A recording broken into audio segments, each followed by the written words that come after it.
Welcome back to the Distressed Princess. I'm Rhonda. Today's video is 25 of my favorite DIYs across the board, all seasons. Let's get started. In this one, I'm giving new life to a Goodwill find. First, I gave it a base coat of Waverly chalk paint in the color Truffle. Now, if I would have had a darker color Fusion Mineral Paint, I would have used that for my base color, but I don't have a darker color yet, but it's in the works. So I'm going to set that off to dry and mix up the milk paint. So if you're new to milk paint like I am, it comes in a bag and it's a powder. You have to mix it 1 part powder to 1 part water. I'm using this old plastic measuring spoon, and I thought I would try to mix up just a little bit to start. I didn't want to mix up a whole bunch because I just wanted to really do enough to do this one piece for right now. So we'll see how far this gets me. I'm actually going to mix up 2 of these spoons, which is a ½ tablespoon. So 1 tablespoon of powder, and then I will put in 2 of these spoonfuls of water. So that's 1 part powder to 1 part water again, and you're supposed to mix it up. And the instructions say after you mix it up the first time, set it aside and set for about 10 minutes, and then right before you use it, mix it up again. So after 10 minutes, my base color chalk paint was dry on the piece of wood, and now I'm going to mix up the milk paint again, following the instructions, and we'll begin painting. So the first thing you'll notice, or the first thing I noticed about this milk paint, is that it is a more watery consistency than what I'm used to, because I'm used to using chalk paint and the Fusion Mineral Paint, and it's just, you know, got a watery consistency. But that's not necessarily a bad thing. It's just going to take a couple of coats, I think, to get the coverage that we want. So here's the first coat, and I'm drying it up with my hair dryer. I wasn't sure what to expect as far as crackling and getting the chippiness, because I know that that's what milk paint is really supposed to do. But on the first coat, I really wasn't getting much crackling or chipping. And so then I began to paint my second coat. And just like the Fusion Mineral Paint, the second coat of this milk paint looks a lot better. So don't stress if your first coat is transparent and blotchy like this. The second coat is going to fix all that. Now here I go with drying up the second coat, and this is where you're going to get your crackles and your chippiness. And I really think that it is how hot your heat tool is that is going to determine how much chippiness you have. Also, it might have something to do with how thick you apply the paint. I think the thicker areas, the places that have more paint, is going to chip more than the thinner areas. So I didn't even realize that my hair dryer was only on medium heat. This is not on the highest, hottest setting. I think I would have gotten more chippiness and crackles if it had been on the hottest setting. But this way you'll get to see all the various different kinds of chipping and crackling that you can get with this paint, and you can play around and see what you get for yourself. Now let's go back to the first DIY, and what did I do to finish it up? I had purchased these metal tins from Temu, and I will look up the exact price of them. They were about $5 a piece, I want to say. And I think they're about 11 inches by 7 inches, something like that, 11 by 7. And I thought they might be the perfect thing to go with these distressed, vintagey looking, chippy milk paint projects. And yes, look how precious, guys, with that green color. I loved it. So that hands down had to go on top of this wooden piece, but I wanted it to be able to hang on the wall. So before I attached this, then I flipped it over and I added a wire hanger to the back. And to attach the metal sign, I'm just going to use some brass thumbtacks from the Dollar Tree. I think this makes the most cute farmhouse or cottage style kitchen decoration I might have ever made.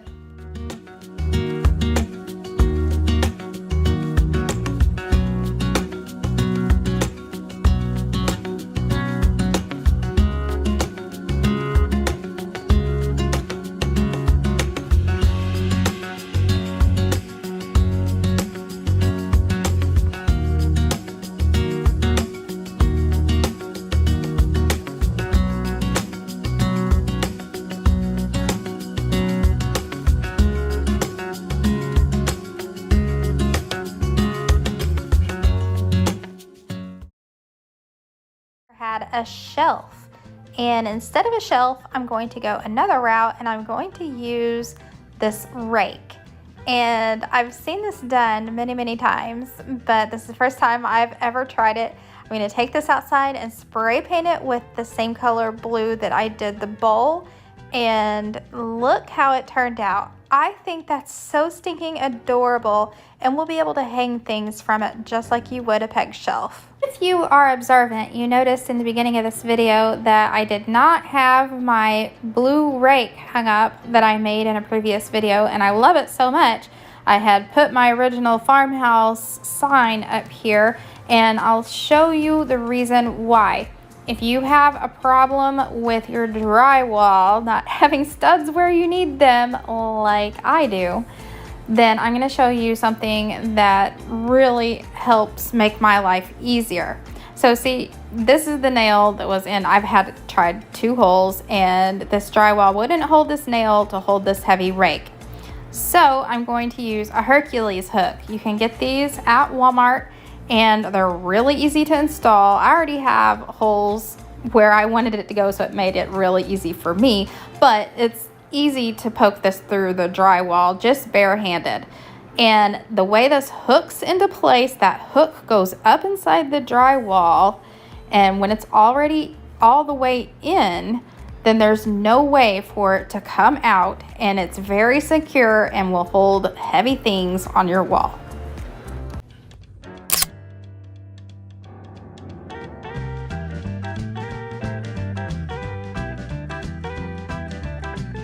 Along with everything else in that whole video, I loved all the crafts in it, so I will tag it up above so you can watch the whole thing.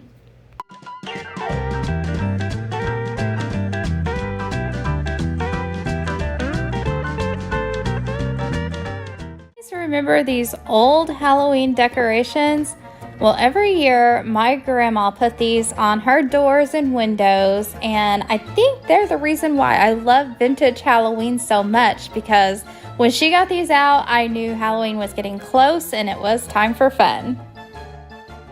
For the next DIY, you will need some material, and I have these extra large placemats that I got at the Burlap Fabric Company, but any kind of material will work as long as it's lighter in color, because you're going to be sublimating on it. Now, I liked the fringed edges of this material, so I'm going to try to save this. I want to make a banner, and it's going to be the traditional triangle, so what I'm going to do is just cut off the corners of these pieces of material so that I will have just the triangles. You will need to leave about 1 inch at the top, like seam allowance, for the material that we're going to put this all together with at the top. And here are the images that I'm using. I printed them out with my sublimation printer. If you don't have a sublimation printer, you could go to Walmart and buy the transfer sheets that you just print with a regular printer, print your image out, and iron on. And I will have a link below to the website where I got these images.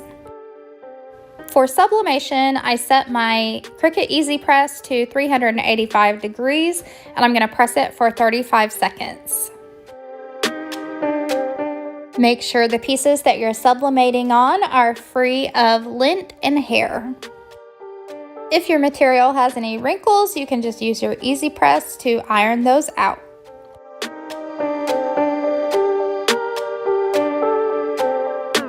You will need some heat-resistant tape. I use the Cricut brand, and this is to hold your image in place so that it doesn't move while you're pressing it. And if your image has any wording on it, it's very important to mirror your image before you print so that your words don't read backwards. I always use Dollar Tree parchment paper to cover my image and protect my Easy Press. Then just put the Easy Press down on top and let it do the work.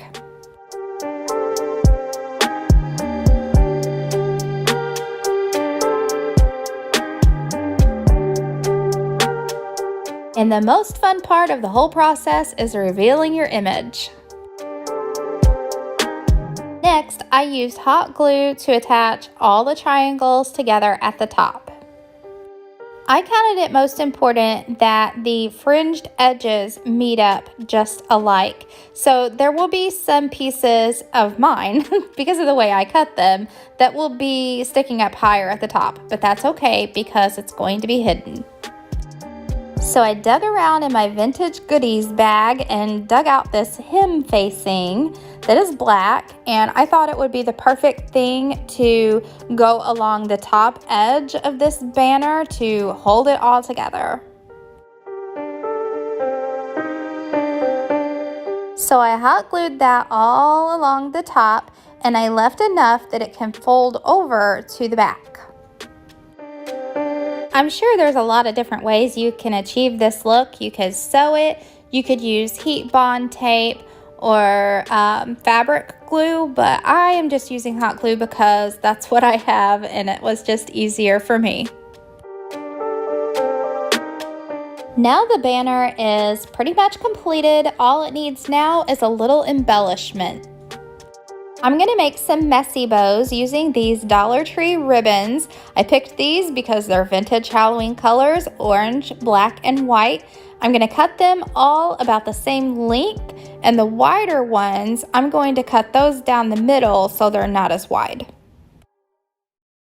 I just cut a whole big stack of those ribbons. I wasn't really counting or anything, and that's kind of the whole point of the messy bow. You just sort of start picking up these little scraps of ribbon and just crisscrossing them until you like how it looks, and then tie it all together in the center, and I used some black yarn to do that.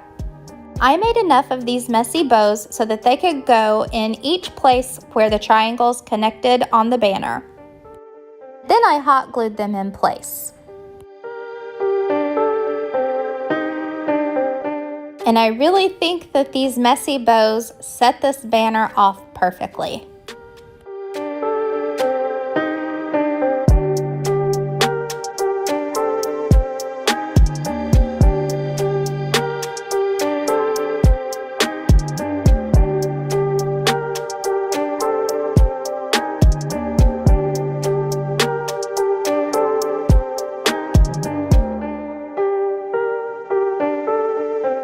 On the Kirkland's dupe list are these candles, and I know you would have thought the same thing if you saw them. $7.99, and you know where you can get these candles, the Dollar Tree. I picked up 3 of them, and I'm going to make my own labels. Now these won't be scented candles like the ones in Kirkland's, but they're going to be pretty.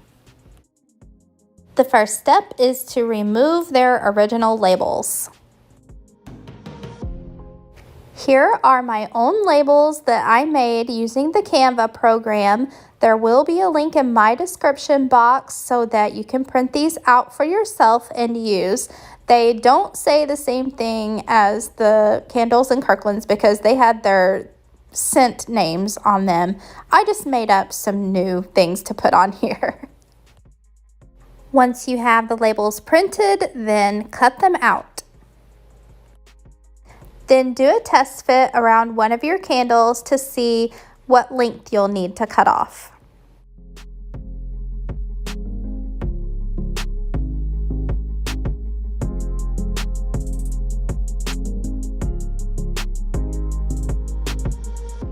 Then you'll need some clear contact paper.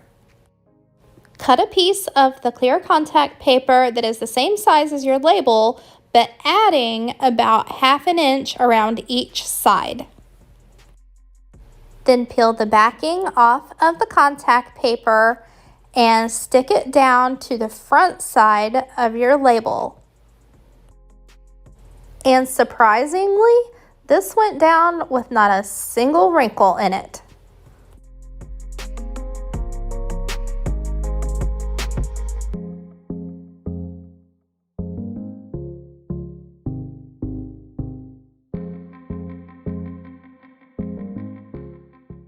Apply the label to the candle and it's all done. And how cute! I did notice after the fact that there was a date printed on only one of these jars, And so I just used some fingernail polish remover and it came right off. So if you run into that, just know it's easy to get off of there. And again, Kirkland's candle was $7.99. I was able to make mine for $1 because I already had the clear contact paper, but they do sell that at the Dollar Tree. So if you had to pay $2, it's still a really good bargain, and so good that I made 3 of them.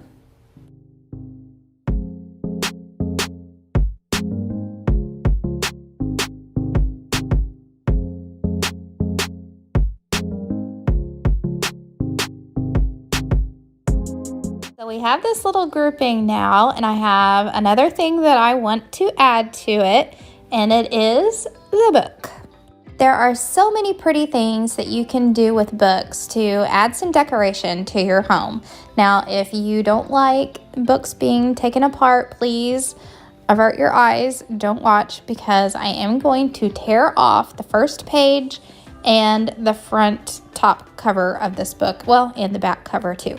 But see, most books will have kind of a title page, a nice pretty printed title page, and I think that's just really nice, especially when they're vintagey kind of yellowed pages, and I think they just look pretty sitting out like that. And now I'm just sanding off the remnants of paper that was stuck to the binding, and I'm going to finish it off with some of that crochet lace ribbon from the Dollar Tree.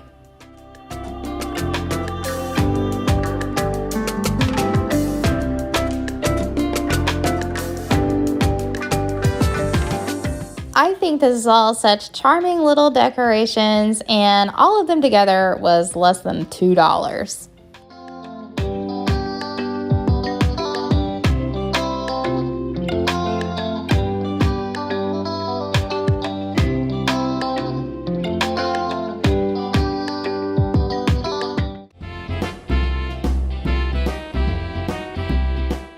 Did you happen to notice the jadeite dish that those ornaments were sitting in?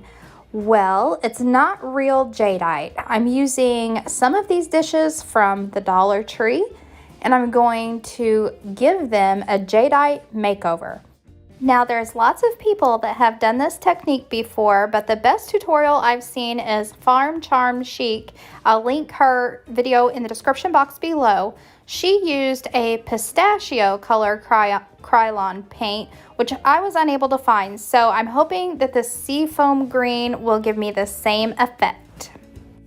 You want to make sure that your glass pieces have as smooth finish as possible, so remove all stickers and remove all residue from the stickers, and the best product I find for that is Goo Gone from Dollar Tree.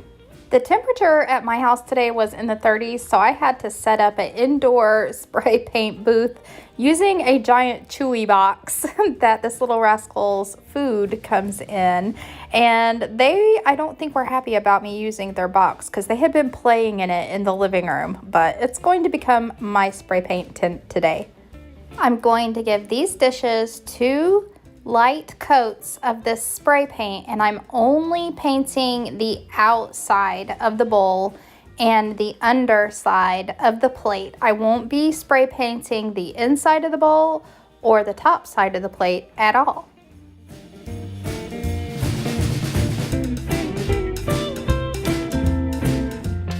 And here's how they both looked after their second coat of paint. And that's all I did. Honestly, maybe a third coat would be better, but I quit while I was ahead because I'm a very messy spray painter and I didn't want to risk messing it all up. And these dishes, of course, are not going to be for food purposes. They're only for decoration, but I think they go so cute with the vintage Christmas stuff.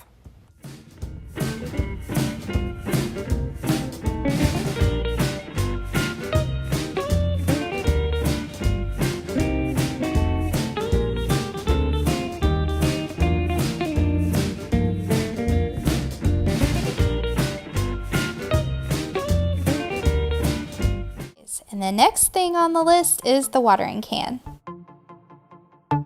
Well, you'd be surprised how hard it is to find an old metal watering can. Good luck to you if you're looking. But I found this old metal gas can that I liked just as well. So I'm going to remove that plastic lid that I don't think probably originally came on it. Remove that, and then I will take the top off of it, and then I'm going to paint it green just like the one in the picture, and add some cute little white flowers. So it seems I can never find just the right shade of green that I'm wanting for every project that I do. I always wind up having to mix my green paints. So today I am mixing the Waverly Moss chalk paint with the Waverly Celery chalk paint, some Apple Barrel Spring Green, and a little bit of Apple Barrel Marsh Green to get the perfect shade for me today. But whatever color green works for you, just paint it right up. As I brushed the paint onto the old gas can, I wanted to leave some spots of rusty metal showing. So I was very light-handed with this paint and tried to just leave some bare spots and tried to make it look old and vintage like this paint was actually chipping off of this can. And I loved her. I stinking adored her. By the time I got done putting that first little coat of green on, I loved her. But there was a hitch in the giddy up. The problem was the chair is also supposed to be green like the picture, and I didn't want them the identical same color green. So here we go with the green paint mixing again. This time I'm going to add some of that marsh green straight up right onto the can. What do you want? You guys, you gotta let me work now. Come on, get down. No, get down. Yachty, get down. And my critters were extra curious today. So I just lightly added on top of the lighter green paint some of that darker green paint just to distinguish the difference between the chair and the gas can. And it turned out that I'm really happy that I wound up having to do this because it gave another dimension of color to the gas can, making it look like it was even older than when I first painted it. I thought I couldn't love this gas can more until I filled her with flowers. These are baby's breath flowers from the Dollar Tree, and I can't often say that, the Dollar Tree has some of my favorite flowers, but in the case of these pretty white little baby's breath, they are my favorite flowers for this gas can. They go so pretty with that green color, and they were just the perfect thing.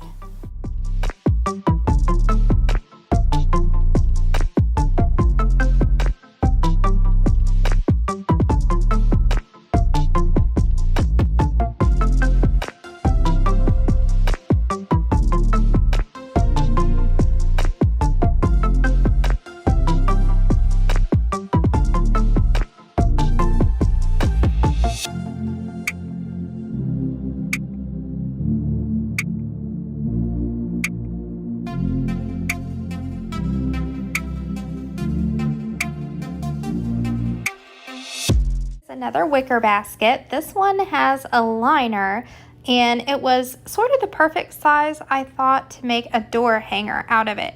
But this time I'm not going to paint it white. I'm going to do something fun and bold if I'm going to make a door hanger. And so I decided I would paint it this really pretty aqua blue color.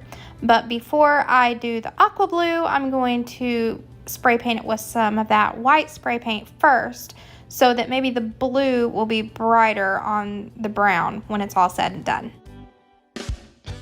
Here's baby blue, all painted up and back inside, and now it's time to decorate. And I'm going to use a thrifted belt I got for practically nothing. It was $1 or less at the thrift store, and it was the perfect size, and I thought the cutest thing to just cinch around the middle of this basket for a decoration. And a bonus, I cinched it so tight that there was no need for hot gluing. I don't think it's going to go anywhere. but I did hot glue down the flappy end piece of the belt. Now to fill the basket, and I'm using every last little piece of styrofoam that I have. And yeah, this is a menagerie in this basket of styrofoam, but you know, I like to use what I have.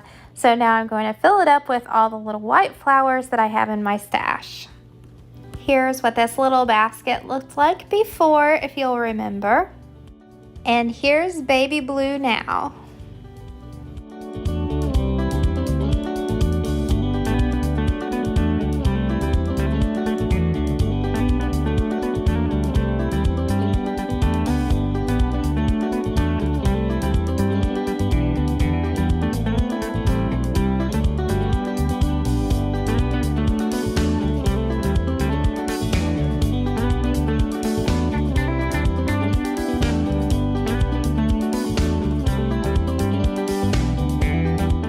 DIY, and this time I'm using a small tobacco basket that comes from the Dollar General store. It was $3, and I'm just going to do some embellishments on it using some things that I found from the Dollar Tree, starting with these burlap leaves. I took 3 of them and I arranged them in the bottom of the basket, just kind of on one side.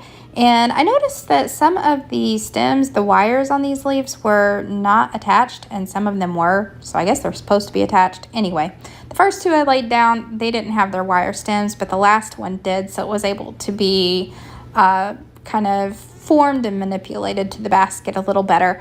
Now I'm going to use these pumpkins that came from the Dollar Tree, and I'm going to take them off of their wooden dowels. You can save those for another DIY later, but I just love the color combination of the grays and the whites with the burlap and the color of that tobacco basket. But oops, when I pulled the dowel out of this one, it came unraveled a little bit, but that's okay because I fixed that with hot glue later. And by the way, does everybody agree that this looks more like an apple than a pumpkin? I love these wicker pumpkin things. I just don't know if they're supposed to be pumpkins or apples. Anyhow, I took my leaves and my pumpkins and I played around with them inside the basket to make sure that I had them exactly where I wanted them to go before I got out my hot glue gun and glued them all down.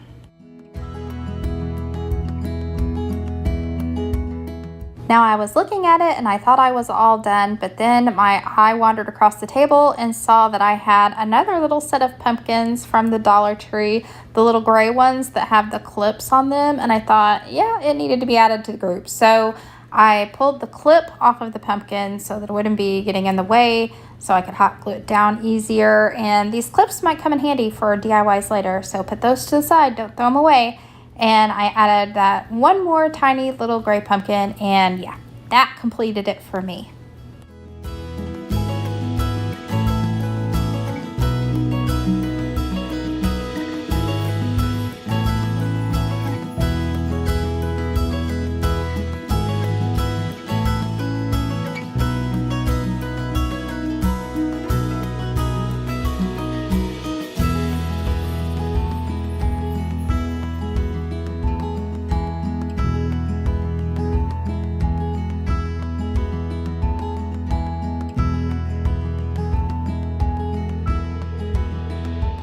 Number 10 is just simply a pumpkin painted white. It was $5 from the Family Dollar store. It was originally orange, and this is just white chalk paint. Well, here I am loving the gold touches with Halloween, which I didn't think I ever would, but look how charming this is. But it does not have a very charming price tag.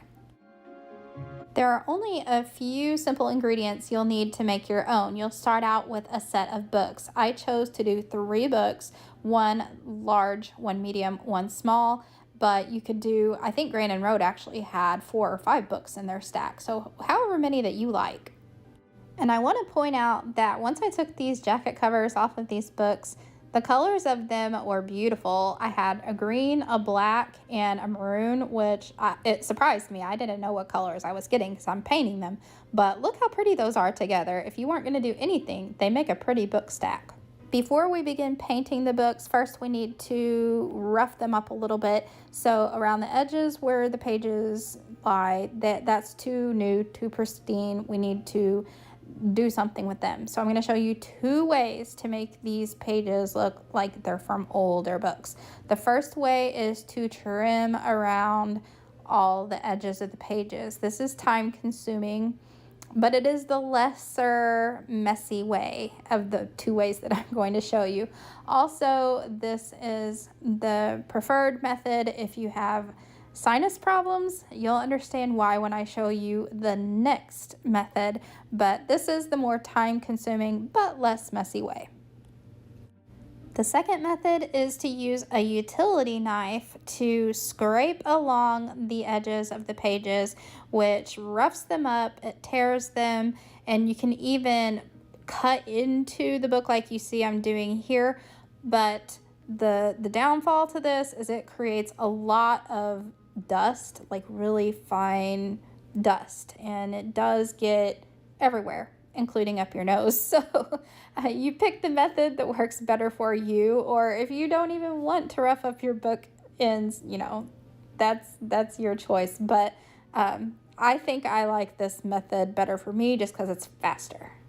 Now, if you look carefully on the Grandin Road website, the picture of this book stack, you'll see that it has a leather binding and like leather fronts. So I'm going to use, of course, the Dollar Tree faux leather. I'm going to cut pieces that will just go on the edges of the books, just like so.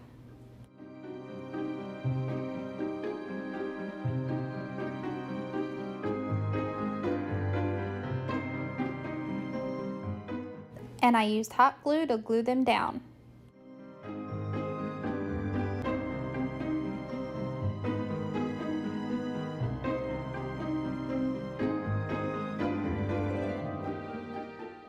I used some hemp string to use for some little embellishments on the binding of the books. I just hot glued those down. I wish I had been looking at the Grandin Road picture to see exactly where their embellishments were, but unfortunately I used my camera that has the picture on it for my filming device, so I couldn't do both things at once. So I just did from memory, but you can look exactly on the picture and see where to put yours. I did the leather bindings on all 3 of the books with the embellishments, but on the smallest book, which will be the top one in my stack, I'm also going to cut a piece of the leather to go over the whole top. And I hot glued it in place. Then stack the books however you like them stacked and glue them all together.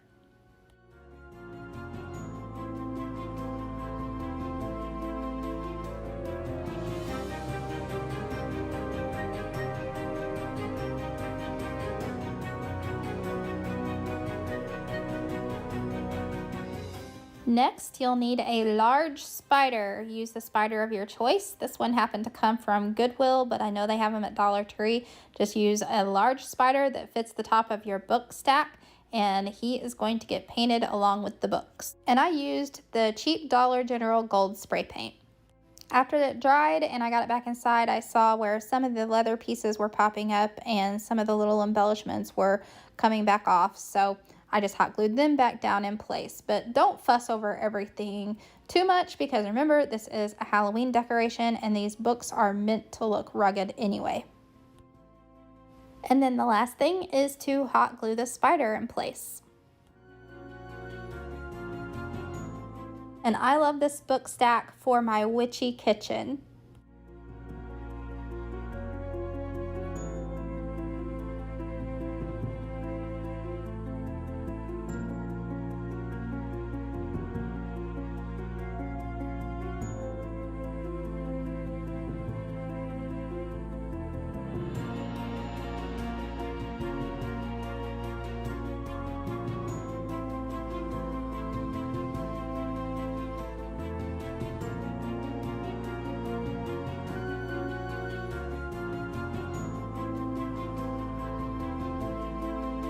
This is where I found a whole bag of those old-fashioned clothespins that I just used in the last thrift flip, and I had a whole bunch of them left over, so I'm going to put them in this jar that I've had for ages. And I know I thrifted it too, so I know I got it for cheap, but how cute it is just to put these clothespins in this jar.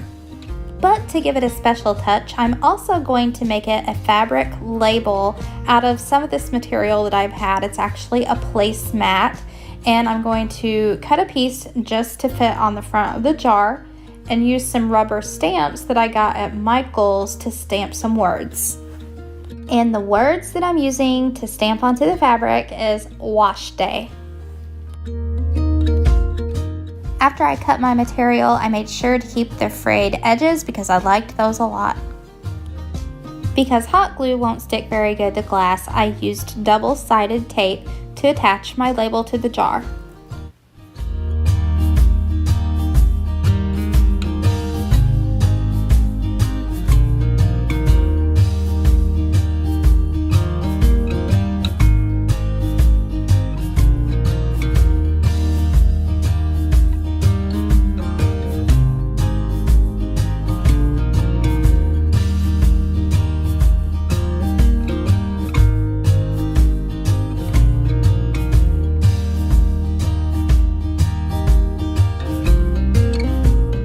Where she makes the mirror where I got my inspiration and my instructions to make this mirror. So the first step was to remove all of the hardware from the back of the mirror and try to pop the backing off without damaging it. To my surprise, after removing the backing, there was more hardware that was holding the mirror in. They didn't want this mirror to go anywhere, and the whole time that I was doing this, I was thinking, man, I wish they stashed a bunch of money behind the backing of this mirror. Wouldn't that be awesome? Or some really cool old artifact. But there was no money. I did find, however, a stamp on the back of the mirror that said American Mirror Company, and the date was 1965, so that's pretty cool. The next step is to strip the paint off the back side of the mirror, and Susan used citrus strip. I didn't have any of that, and I wasn't going to drive to town to get it, but I did have Easy Off oven cleaner, so I was really hoping that this little trick would work to remove this paint, same as I've used it for removing varnish off of wood before. So I gave it a heavy coat. I waited about 20 minutes and tested it, but it wasn't ready yet. So I sprayed more and waited an hour, and after that hour, this is what I came back to. It was easily scraping off with my plastic scraper. I will say, make sure whatever you're doing your scraping with does not have slots in it like this scraper does, because see how it's making kind of drag marks or lines down the middle? That shows up in my end project, so avoid using something like this. Susan actually used a piece of cardboard, and that worked great for her, so if cardboard's what you got, that's what you should use. Next, try to clean off that junk with just water. It's straight water in my water bottle, and I'm using a microfiber cloth from the Dollar Tree to try to clean off the back of this mirror a little. Now then comes the oxidizing phase, and this is where you'll need to add some bleach to your water. Susan used a 50-50 ratio at first, and then she put a little bit more bleach, so I did the same. Well, I started out with more bleach than water, so I would say 3/4 of the bottle is bleach, 1/4 of the bottle is water, and you're supposed to just spray it where you want that aged effect. And it pretty instantly begins working, and I believe that if you can put it in a sunny spot, it works faster. Then you take a damp paper towel or damp rag and wipe the bleach back away. And this is a process that you'll have to play around with and test out spots and see how you like it. Go back and do more, because I did it repeatedly. I did several times over. Periodically, I would check the front side of the mirror, and this is what you're looking for. Little scratched parts that looks like light is coming through. When you have it aged as much as you want, then you need to rinse it with water, and I just used my water hose and left it outside for the sun to dry it. Back inside the house, and the mirror's all dry, and here is how she aged, and I think she's gorgeous in spite of those drag marks that was caused by my plastic scraper. Next, you flip it over, and you're supposed to paint the back whatever color you want to show through, which for me would be black. And Susan decided that she wasn't sure she would want to keep it black. She might want to do different colors later on. So she actually painted the backing of the mirror, the cardboard backing, instead of the mirror itself. But I knew I wanted to keep this as a Halloween decoration always, and so I went ahead and just painted right onto the back of the mirror using black chalkboard paint. This is how mine looked with just one coat of paint. I thought that was going to be just plenty. I didn't want to waste a second coat because I think that's going to be plenty dark enough to show through my mirror. And while that's drying, we need to work on the frame. Now, this frame, oh my goodness. Back in the spring, this frame actually started out gold, and I painted it white with green underneath. So green first and then white on top. And I have always thought that the green looked like mold in the little nooks and crannies of this frame, so I never did like it too much anyway. But now she's going to get painted with black chalk paint, and then she's going to get highlighted with gold paint. And this is my favorite gold paint to work with. It's by Folk Art. It is their enamels collection and metallic gold. And the reason I like this one better than other gold paints is because it's more of a true gold. It's not so yellowy. So with just a very, very little amount on the ends of your bristles, dry brush that onto whatever embellishments your frame may have. This frame actually, or this mirror, I picked up at Goodwill. Bristles, dry brush that onto whatever embellishments your frame may have. This frame actually, or this mirror, I picked up at Goodwill. So check your Goodwill, check your thrift stores, because you'll oftentimes find mirrors and picture frames with these embellishments already.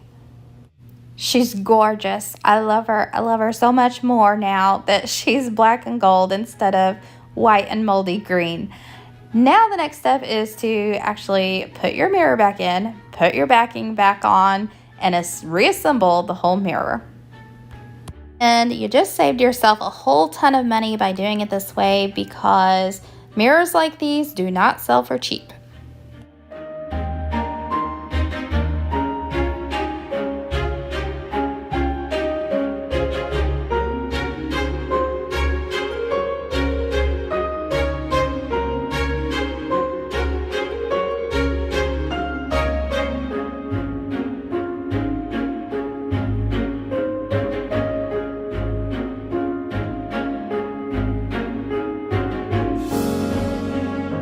DIY. It's these nutcrackers that came from Dollar Tree, but I never really liked nutcrackers until I went to that Christmas shop and I saw what cute colors they could be. So I thought, why couldn't I take these $1 nutcrackers that I'm not really crazy about and turn them into these cute ones that I loved? I pretty much wanted to stick to the color scheme like I saw the ones in the store because I loved them so much. So I picked out all of my light cotton candy-ish colors, my pink, my lavender, my baby blue. I'm going to use a little bit of gray for the belt and their swords and that staff. And I'm also going to use some gold. Oh, and white for some details and their boots. Let me just tell you, painting these little fellers was really relaxing.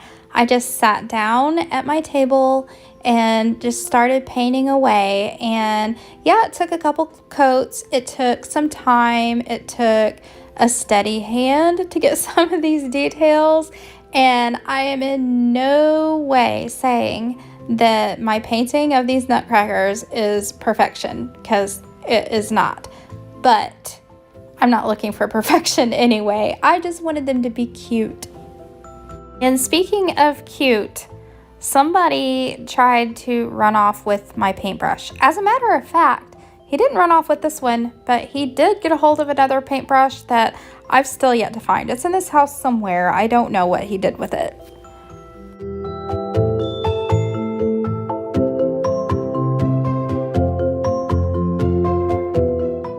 The nutcrackers in the store had white eyebrows and a mustache.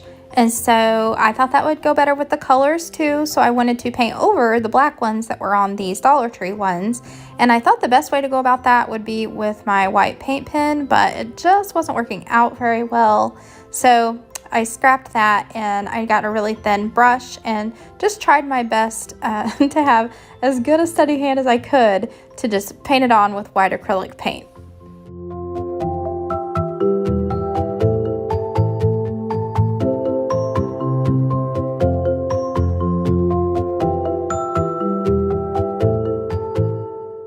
And I did use a gold marker from the Dollar Tree. I love these markers, honestly.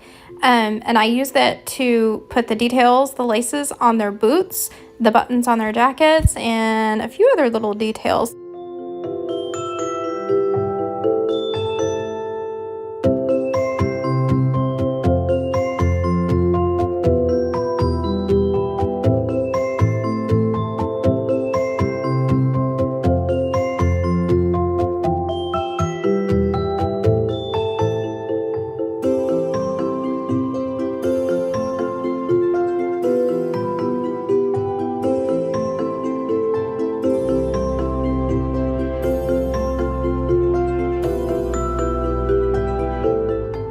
And here is a before the nutcrackers from the Dollar Tree in their standard nutcracker colors.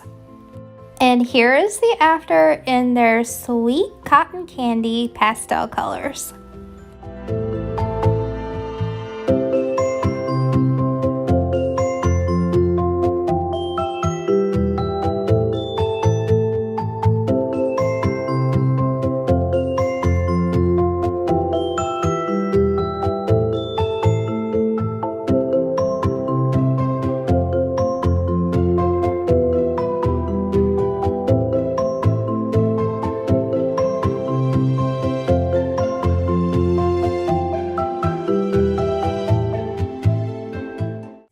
Is something that I saw on TikTok by Rustic Design Sky, and they were so cute looking I had to try to make my own.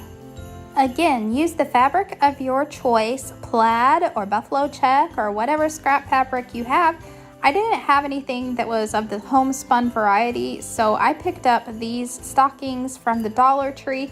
Only one side is printed, but that's what I'm going to use to make my homespun candies. The first order of business is to take these stockings apart. Of course, if you have regular scrap material, then you can skip this step entirely. But I turned my stocking inside out, and then I'm going to use my seam ripper from my sewing kit to take that hem out around the edge of the stocking. Now I have this ticking stripe piece to work with and this muslin type piece to work with, which I will use in this project. For the little cylinder type candy, I'm using a paper towel roll, which I'll cut in half, and so that means I could make 2 of these if I had enough of this material. Then I just eyeballed how much of that material I would need to cover the paper towel roll.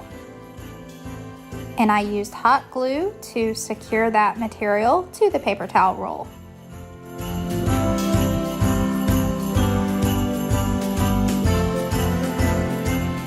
Then take some jute string, or you could use ribbon, and tie up the ends. To get a more homespun look, I frayed the ends of my cut off pieces by just pulling the threads. To decorate it with those cute stamped words, I'm using a piece of that stocking that was a solid color piece. And so I'm going to cut a little strip of it out. Actually, I'm going to make a long strip because I'm making 2 candies. So I'm going to make a long enough strip that I can make 2 labels, one for each candy. And then I'm going to stamp the cute words on it. This alphabet stamp set came from Michael's. I think it was about $12. It didn't come with the ink pad, but I already had that. And for this candy, I'm spelling out the word sweet.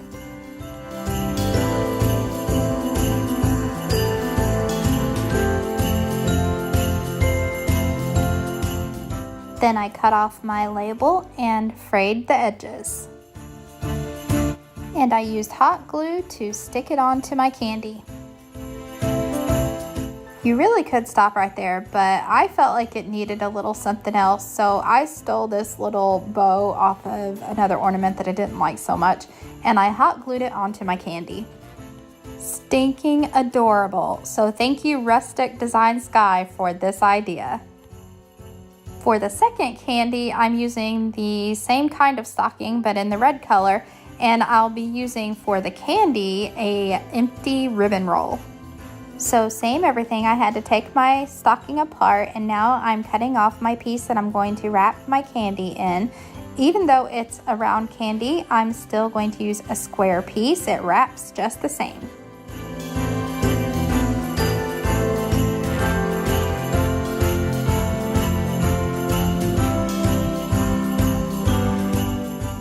Then tie up the ends just like on the first candy. Then I hunted up my letters to spell out candy, and I stamped it onto my little solid piece of material. I frayed the edges and hot glued it onto the little round candy, and if possible, I think I like it even better than the bigger piece.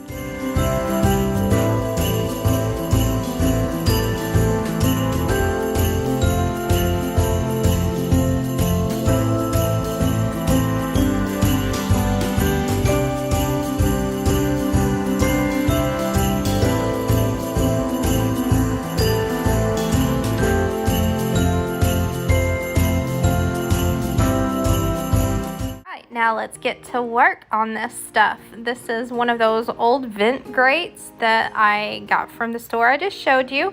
And here is a piece of, I don't know if it belonged on the top of a column, if it was some sort of a molding or embellishment on a fireplace. I don't know, who knows?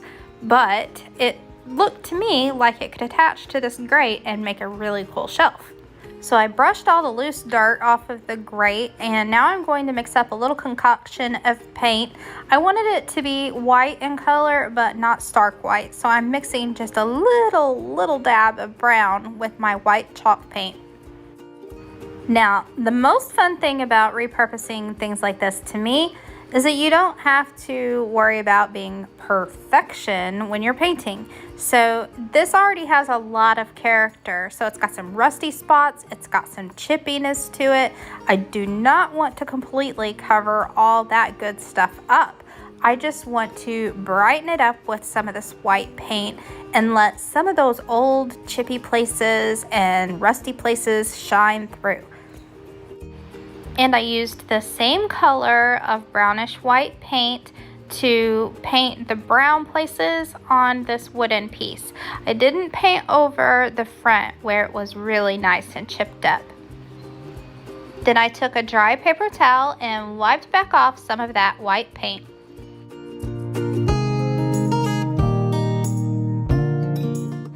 Next, I had to engineer a way for this little ledge to set on this grate and be attached to make a shelf. So I rummaged around in my toolbox that contains lots and lots of little hardware pieces off of different projects and IKEA stuff and, you know, just things that you put together and they send you extra parts.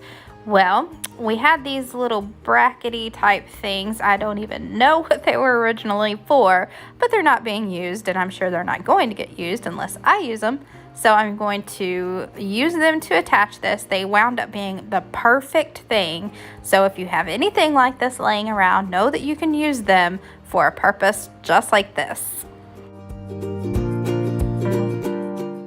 Then a little final touch. I decided I wanted to have more rusty looking spots than what was already on it, so I used my Waverly Antique Wax and a foam brush just to add in some little spots.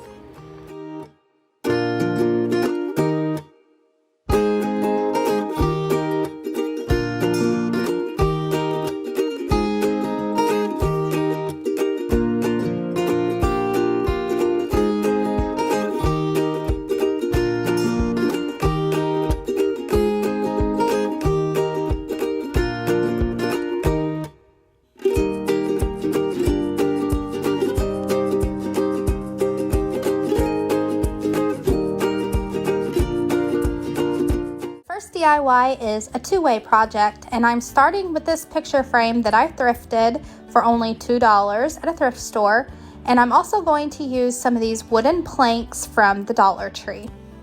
If you're going to make this at home, you can use just a regular picture frame, but I liked the frame on this art piece. So I'm removing the hardware from the frame, and then I'm going to remove the brown paper backing.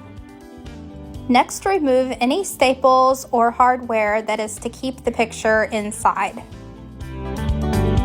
Then remove the picture and the glass. You should be left with nothing but the frame, and now you can paint it. And I'm using Waverly chalk paint in the color Snow White. While the picture frame is drying, then you need to paint your planks that will be going inside. So this is going to be a tray or some wall art. You'll see the difference once we put it together. But I measured out on the back of my frame how many planks it would take to cover the back. I think it really was just a stroke of luck that it happened to be that these 4 planks fit perfectly, but if they didn't, then I was prepared to cut one of them down to fit. So measure and cut your planks if needed. Once the front side of your frame is dry, flip it and paint the back. And you'll also need to paint both sides of your planks as well. Now line up your planks, and then you're ready to glue the frame onto the planks. Or you could do it the other way around and glue the planks onto the frame, but I found this I thought would be easier. So I'm using wood glue to glue them down, and I'm going to spread it all along the back side of this frame. And I've learned to smear it around with my finger so it's not just in this beady line, and that helps it from squeezing out from underneath of your project, and I think just works a lot better. Then press the frame down firmly on top of the planks. While the wood glue is setting, we'll work on the next part, which is the little decoration that's going in the middle. You could put anything, but I am using this bunny rabbit that I got from the Dollar Tree. And these wooden ones like this are kind of in rough shape, so they needed sanded a little bit. Now paint the bunny with white chalk paint, and again I'm using the Waverly in Snow White. And next I'm going to give the bunny a design, and this is a stencil that I purchased at Walmart. It's a folk art stencil. It's one of those screen stencils, so it's a lot like some more expensive stencils. I don't want to name names, but you can get these types of things cheaper at hobby stores and even Walmart. So I'm going to use this buffalo check one, or plaid, I'm not sure which you would call it, but it's really simple. You just lay the stencil down on your project. So in this case, there is a raised part of this bunny, and so it's going to come in contact with the raised part of the bunny, and so the bunny is going to have a white outline and then this plaid design in the middle. And I'm using Waverly chalk paint in the color Celery. It's best to use chalk paint with these kinds of stencils, and you can apply it with a stencil brush or a squeegee, and I couldn't find my squeegee, so I'm using a stencil brush. Now you just offload a lot of that paint before you touch the stencil with the brush, and then do swirling motions is what I did. I actually did some side to side and up, and I just went kind of every direction because I was not sure how this was actually going to work using a stencil brush. I've never used one with this kind of stencil before, so I was just experimenting, but it worked. So whatever I did, I guess I did okay. And while the paint is still wet, just peel the stencil back away. I like this stencil a lot. It didn't move the whole time. It has a sticky back, so it adhered well to the bunny, and I had no bleed through, and I'm really happy with the results. Now this is why I'm calling this a two-way project. My wood glue has set, so I can move it around without things falling off, but it could be used as a tray. So, and I'm going to show you about these bottles. That's a DIY later in this video. But it's a really cute tray. You could stop right there. You could add some little drawer pulls or handles for the sides, or some little pieces of leather, and I think that would be really, really cute.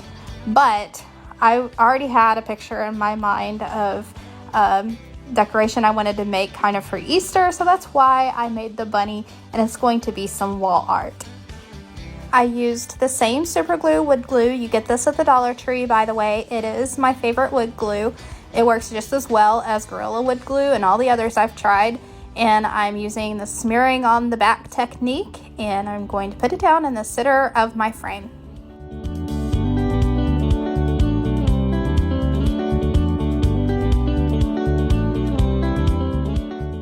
Once everything has dried and the glue is set, which usually I give my wood glue at least an hour before I start moving it around. It takes 24 hours to cure completely, but you should be safe in moving and working with your project within an hour. So I measured the back and put the hanger back in place in the center. So whether you keep this a tray or turn it into a piece of Easter decor, I think it's adorable either way.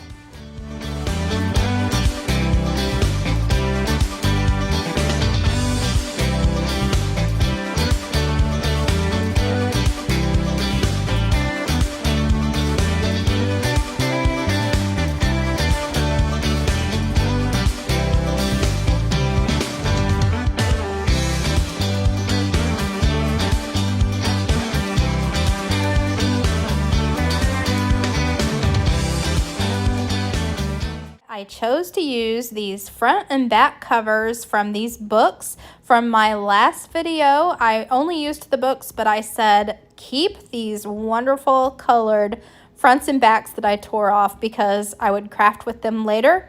Well, here's the craft. I'm using 4 pieces of the book covers, and I cut off their raggedy edges. And I wanted to be able to print on them, so they're going to have to go through my printer. So I used some printer paper, and I'm going to use some double-sided tape to attach each of the covers to the printer paper so it'll go through my printer.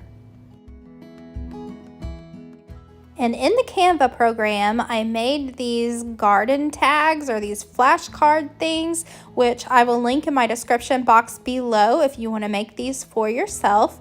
So after I had them all printed out on their separate little papers, then I had to cut them out. I used the paper cutter to get straight cuts, and then I used my scissors to go around those curved corners. I'm so glad that I kept hold of those book covers that I tore off those books, because they really are the perfect aged paper to make these flashcards. Next, I wanted to make a sort of garden stake that would hold one of those flashcards, and I decided to use an old junky fork. It would be perfect if you found an old fork in a junk store that kind of had that old tarnish to it, but I'll fix that later.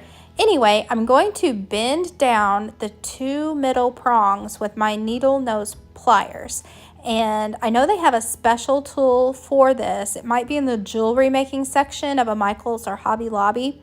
And you'll have a much curvier, better result to your curl if you had that special tool. So just saying, I'm using my needle nose pliers, so they're not perfect, but it will work. And you just curl those 2 middle prongs down. Once I got my 2 middle curls made, then I decided that the fork needed to lay a little flatter. So I got my hammer and a little block of wood so that I could pound that fork a little flat. To give the fork an older kind of vintage look, I went over it with some black acrylic paint with a foam brush, and then I blasted it with my hairdryer just for a second, and then I used a dry paper towel to buff it back off so the black paint stays inside of the little details that's in the fork, and just a little bit on the smooth edges, and gives it just a little older, more antique vintage vibe. And it will hold the card just like this, and you can stick it down inside of a flower arrangement, or even in the ground, or wherever you just want to put one of these to make it look pretty. These sweet little tags in my sweet little lavender arrangement.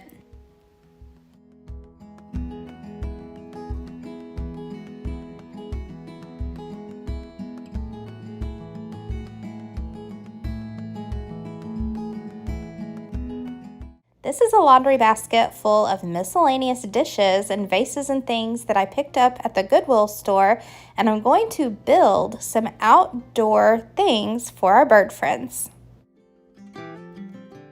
So this is what I'm building, a fountain bird bath. I'm going to go ahead and show you what it looks like in the end, and now I will show you how to build it. First, let's talk about glue. Now, my first thought was E6000, but after researching, I learned that 100% silicone is better for weatherproofing your outdoor projects, and it's not supposed to fall apart in really high heat. Next, you'll need some gloves because I'm not sure how well that silicone does on skin, and a dirty old dish rag. Now let's talk about the components. So when you go thrifting for these pieces, you're looking for something tall on the bottom like a vase, and then you'll need some bowls, maybe some plates, and when you're in the thrift store, try to put them together without breaking them to see if they will stack well. And for this first bird bath, I'm going to do it in stages because some pieces you want to make sure are completely stable before you add them to your bird bath. So I'm starting with these two glass light fixtures that were only $1 a piece at Goodwill, and I'm going to fit them together like a ball. And so the silicone is really easy to work with. Just squeeze it out of the tube like toothpaste. And this is why it's 5-minute DIYs, guys, because it only takes 5 minutes to put these things together. The only thing is the wait time. It takes 24 hours for the glue or the silicone to cure enough for water to be water resistant. However, it is good enough cured to move after only 12 hours. So this is what the old dirty rag is for wiping away any excess of that silicone that gets where you don't want it, or when it seeps out the edges. I'm going to also run that dish rag around so that it looks nice and clean. So any pieces that have to fit together like this, you want to do ahead of time and let them set to dry. I decided to build this one outside because it's going to be a taller bird bath, and I didn't want my little furry indoor pets rubbing up against it and knocking it over. So I'm on my back deck. I have all my components here. I'm going to put my gloves back on because I'm working with that silicone, and I'm going to start assembling. Now I think it's a good idea to start with some sort of a bowl for a base so that it will not easily topple over. So I'm using this bowl upside down and this clear vase, and I'm going to attach both of them with the silicone. Just make sure when you're assembling that you're getting everything as centered as possible so that your bird bath will stay level. Next up is the glass ball that I made, and so I'm running the silicone around the top edge of the vase, and then I'm going to put the glass ball on top. So like I said, when you're thrifting for these pieces, it's a great idea to try them out in the store to see if they're going to stack well together. So I already knew that all of these pieces were going to do well stacked. Next up is a really pretty crackle glass bowl vase that was at the Goodwill for I think $3. Altogether, the pieces for this bird bath was much less than $20. So here comes the bowl that is going to sit on top, and I had to look at all directions and angles to make sure that this got centered correctly. And the last piece was this cake plate dome that I inverted and put on top that's going to hold the water. I wanted my bird baths to have a fountain. This is optional. So I went on Amazon and I found this solar fountain that works really well. I think it's $12.99 with, right now it has like a $1 coupon. I will link it in my description box. And here is how it all turned out.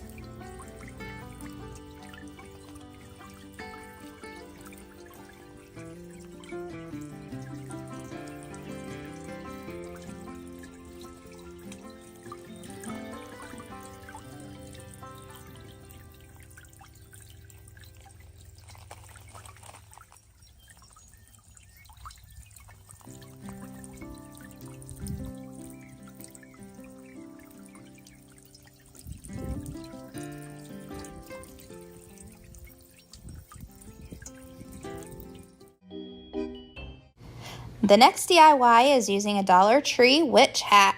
And the first thing you'll do is snip the tags off, and you'll also remove the tinsel. Removing the tinsel is really easy, especially if you can find the end of it. You just start unraveling it. And if you can't find the end of it, just use your scissors and cut into it. Now you'll need some black jute string, which I found at Michael's, and this is what we will rewrap the witch hat with. But first, let's get rid of all the little knobby pieces around the outside of the witch hat, and that's really easily accomplished with just some wire cutters. The rest is just wrapping the black jute string back around the witch hat. And you can use your hot glue when you need to secure the string in place.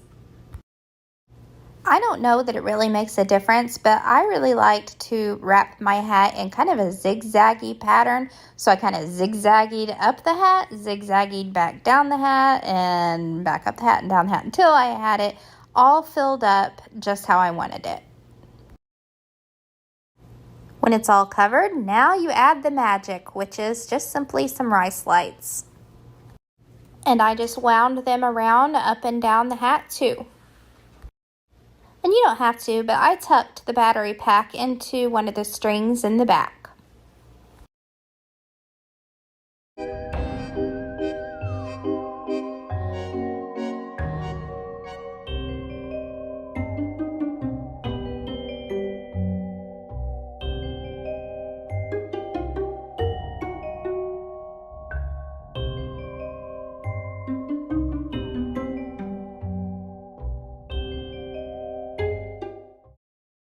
And I thought I should show you how I have mine sitting up. I just used a jar to prop it up with. The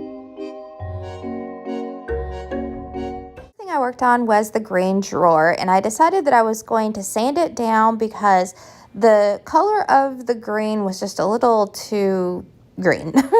Plus, I really, as much as I liked that advertisement on the inside, I'm going to have to remove it because I have bigger plans. Sanding this wooden drawer really made a difference in making it look so much cleaner and nicer. Plus, it just gave it more of a vintage look with some of that paint worn off. Now, this is the really cool part. These are some actual old advertisements from my hometown that I printed out. My grandma actually worked at this restaurant as the cook, and I remember when I was really small, my dad worked for a little while at this Shell station.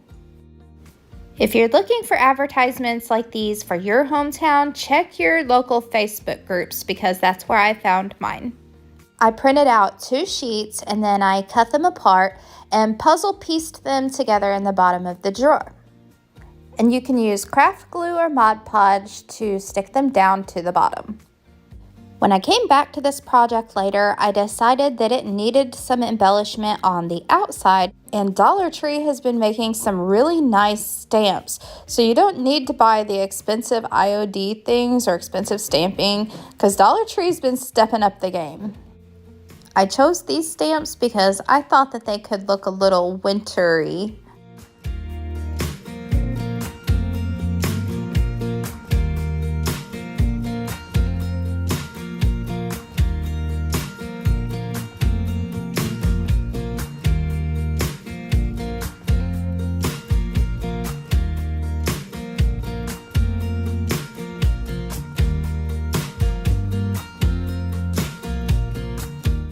Inspiration picture is perfect for spring. I see this on a potting station or anywhere in your house. I'm starting with the terracotta pots. These are brand new. I bought them from Menards.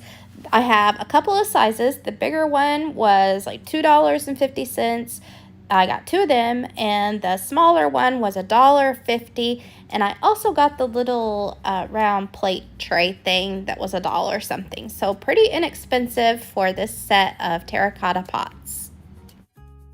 To make them look older and weathered and like the picture, I am going to use kind of a whitewash technique. So here I have just my water that soaks my paint brushes that had white paint on them.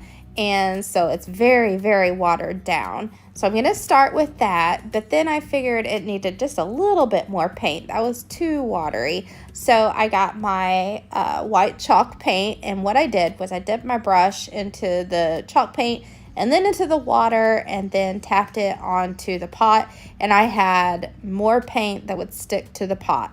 Then I took a paper towel and I dabbed it back off, and it gave a pretty authentic looking weathered effect. I did this all over the pots and also on the insides. Now let's put together the little sprigs of greenery with our terracotta pots. This is just some stragglers that I've had laying around. I cut them off and I stacked up my pots with some paper towels wadded up in between to make them set a little taller and not just right down inside each other. And then I put my little greenery sprigs around, and I liked the results. So let's start putting it together. I have this little side table and I've already got my jug on there. So I placed my pots with the greenery beside it. And the one thing I did splurge on for this little grouping was this $5 stem from Target, just because I just loved that leaf and I couldn't find anything similar at Dollar Tree. But if you have greenery sprouting at your house, just go outside and get some real. If I would have had some, that's what I would have done. Then there's a book that goes in the center, and mine is a black book. The picture had a gray one. I couldn't find a gray one. Plus, it's a piano tuning book, and I do play piano. And lastly, our beautiful swan. So what do you think? The inspiration picture is on the right, and what I made is on the left, and I'm tickled to death with it.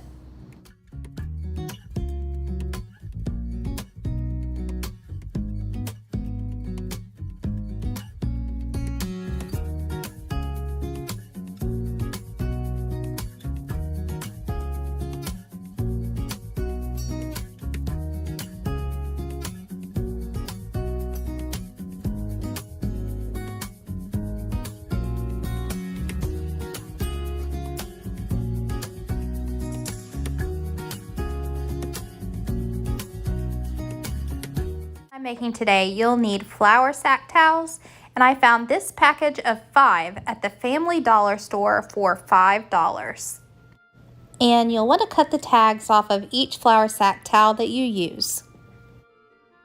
And you'll need a couple other things from the Dollar Tree, including this paper towel holder and this foam soccer ball. Now, whatever ball you pick to use, it doesn't have to be this soccer ball, but it does need to be a foam ball, because you're going to take a steak knife or whatever knife, utility knife, and cut a slit in it so that it will go down over the paper towel holder.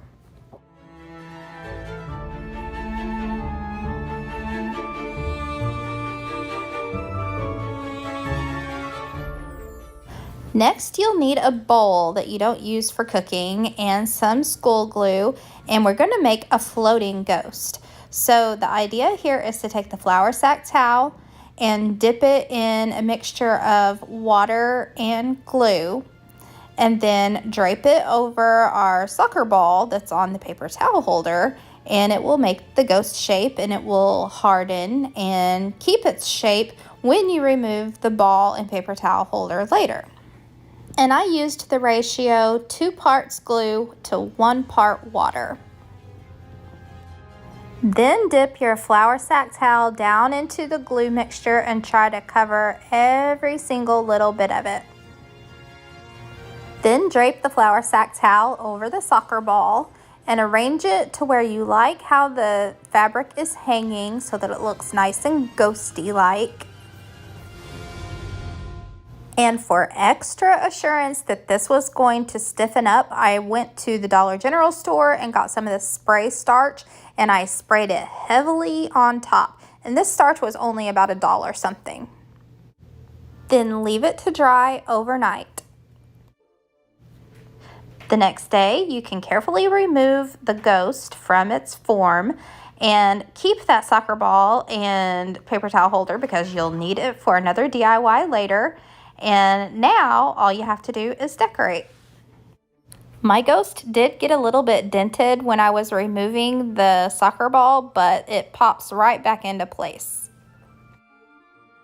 Now the bottom of my flour sack towel was still just a tiny bit wet, so it was pliable and I could tuck those under. That's up to you. If you want to leave those out, you could cut them off, but I just preferred just to tuck them.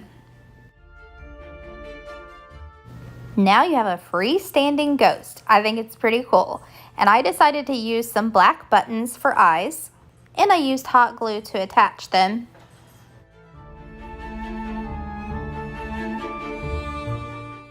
Then to light them up, I'm using a strand of Dollar Tree rice lights.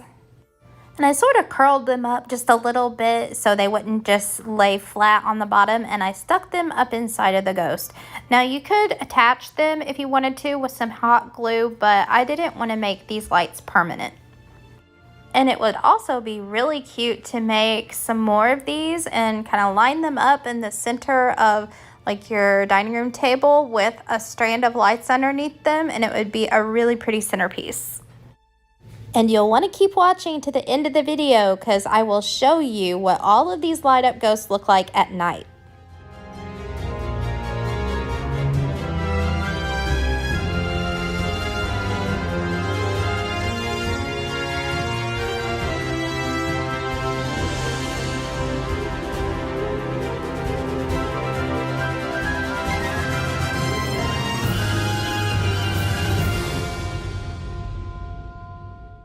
My second DIY is going to be using a big tin can. So, and by the way, this Brooks chili mix, I can't make chili without it. So I am using this can and I'm going to take the label off and make a new label that is so cute, and it's a free printable. I will leave a link in my description. I'm leaving a lot of links for you guys today. So another link in my description box below for the free printable label I found on Pinterest. It actually goes to innicotime.net. So anyway, I was being really careful to remove the old label, trying not to rip it because I wanted to measure it for my new label.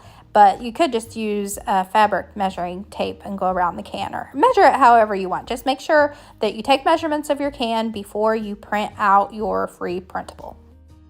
And then I cleaned up all the sticky that was left behind on the can from the old label. Now I'm going to begin the rusting of the can. So the first step I'm going to do is to paint it with some brown paint. So I'm using this nutmeg acrylic paint. I'm going to paint it all over the outside and the bottom.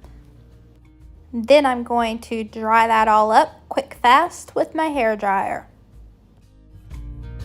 Next, get out your Mod Podge and some cinnamon. This Mod Podge is my homemade kind. It's just Elmer's glue and water mixed. Not quite a 50-50 ratio. I think there's more glue, a little bit more glue than there is water. Anyhow, yeah, it'll work. Even straight Elmer's glue, I think, would work for this. So just put the Mod Podge where you want the rust to be. So I wanted the entire bottom of this to be rusty. And then sprinkle your cinnamon right on.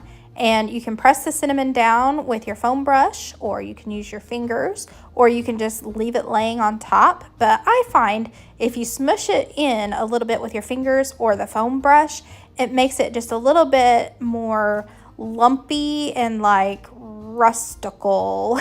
I don't know if that's a word. Just kind of like, corroded. You know how old stuff gets. Now at this point, I only did the very bottom and then around the top and around the bottom because I'm going to put the label on, so there's no sense in rusting up the middle. And while that was drying, I was printing out my free printable. Now, I will leave the link for that, like I said, but you'll have to size it to the size of your can. So I sized it to the size of my can. However, I didn't have long enough paper. Even though I printed it landscape, it still wasn't long enough. So when I cut this out, I actually printed a second label so that I can kind of piece it together so I have enough label to go all the way around my can. And there's a couple of other versions that you can print, I think that was on that free printable website. So just pick the one that you like. But oh, I just adored this cow. After I decided how my two pieces would fit together, then I started Mod Podging them onto the can.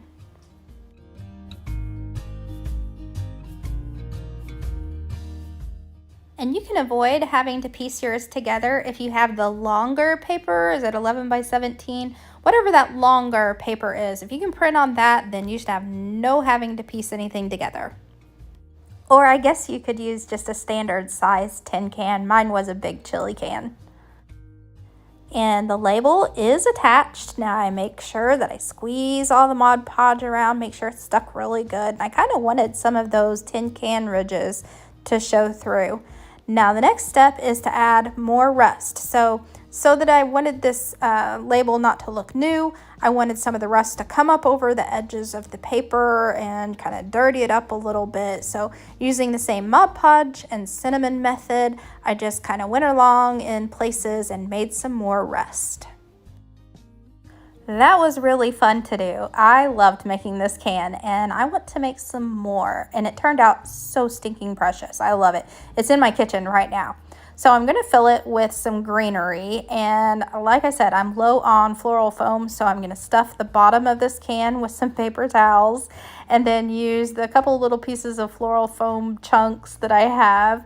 And then I'm not going to use the white flowers that's pictured here. I'm just going to use the greenery off of it, and then I'm going to stuff it in my cute little rusty can. I'm going to hide the floral foam with some moss. And then I always use my little ladybug vacuum that's in my Amazon store to clean up the messy moss situation.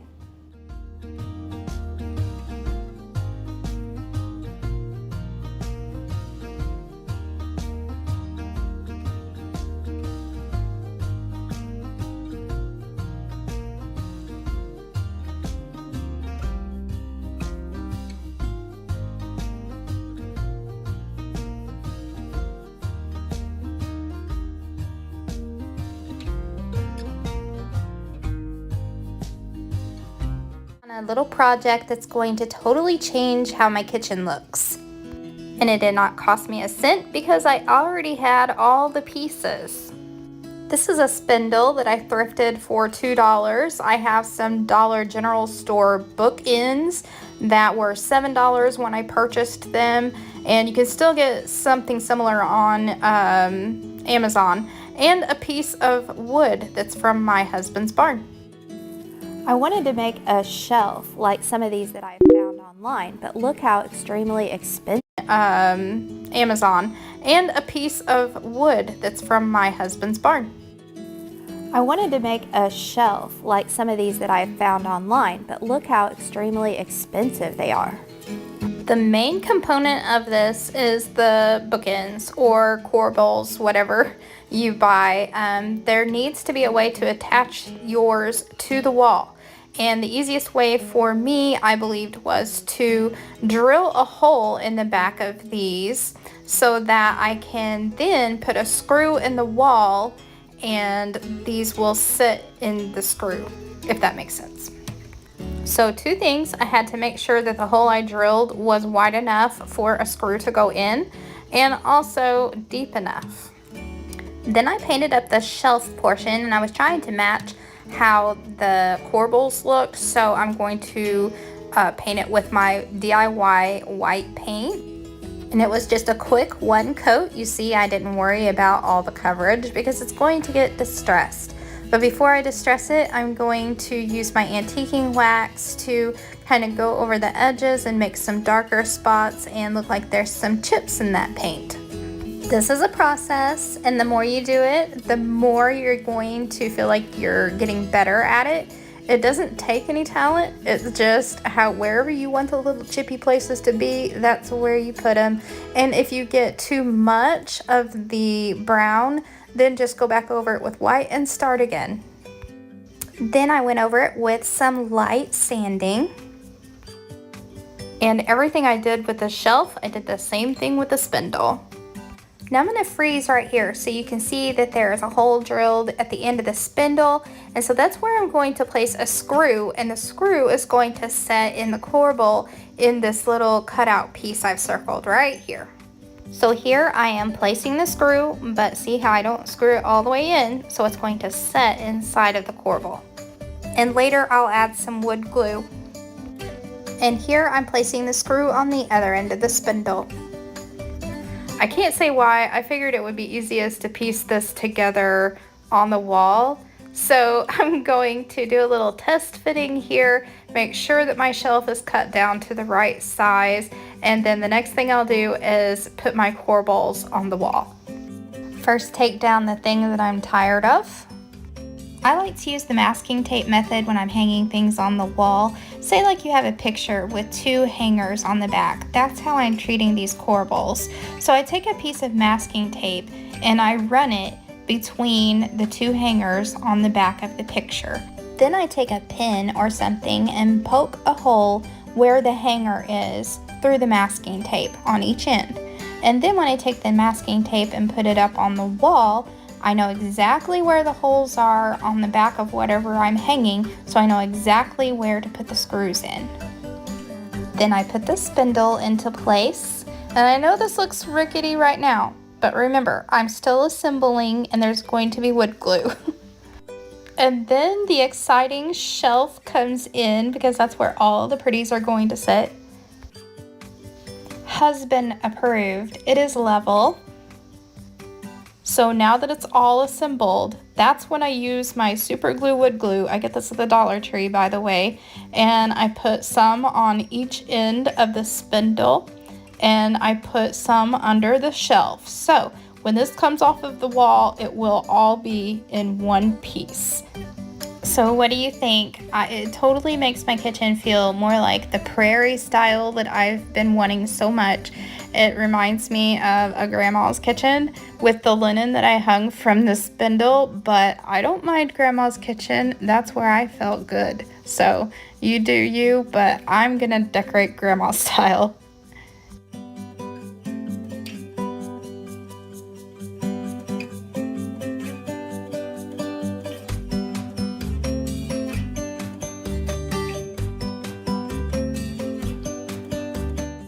Thanks for watching, everyone. Come on back next week for more pinching pennies, and we'll do some more thrifting and saving some money.